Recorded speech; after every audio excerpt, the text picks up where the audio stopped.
So let's distinguish between the expectation and the judgment of a bitter root. Firstly, the expectation. So the expectation of a bitter root is purely psychological. Expecting a particular reaction from someone, we treat that person, consciously or not, in a way that calls forth the reaction we expect. Now here's an example. Women will always criticize. Now some men think that because they had a critical mother, so all women criticize. Or many women believe that you can never rely on a man. You just can't. They're unreliable because they had that experience as a child.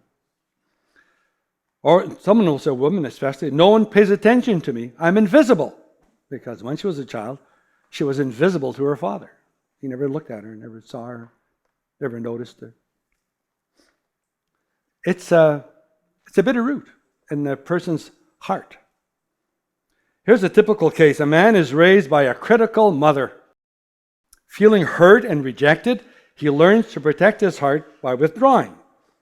His experience with his mother forms his image of the woman. When he marries, he expects criticism. Why? Because his mother criticized. Fearing it, he consciously or subconsciously projects that expectation on his wife. He keeps a distance from his wife to protect himself. She feels alone and calls her husband to share his life with her. He interprets the call as criticism. It may or may not be. And withdraws even further from her. When she comes back for the next round, she does criticize him for the way that he treats her. But he does not see what he did to compel her to fulfill his expectations. This is Linda's story.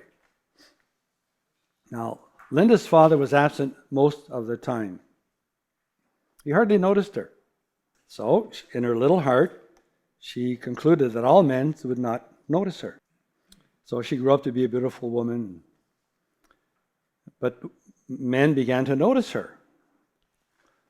And they were surprised, these men were surprised to see that they did not follow up on the plans they had to call her. Or when they wanted to compliment her, it just came out of their mouth all wrong. And sometimes it was a put down or an insult. So why? What was going on in Linda's life? Well, her expectation that men would ignore her was projected onto men who did ignore her because of this expectation in her. We'll see more clearly in another teaching how we can be influenced by other people's what their expectations are. We'll see that later. Her expectation of a bitter root prevented them from doing so. Subconsciously, Linda treated men in such a way that her expectations were realized most of the time. That's how she saw life, and that's how she lived it. Now that's psychological. But beyond psychology, there's the law of God. So when judgment comes in, well, there's more power to the bitter root than there is in simply an expectation.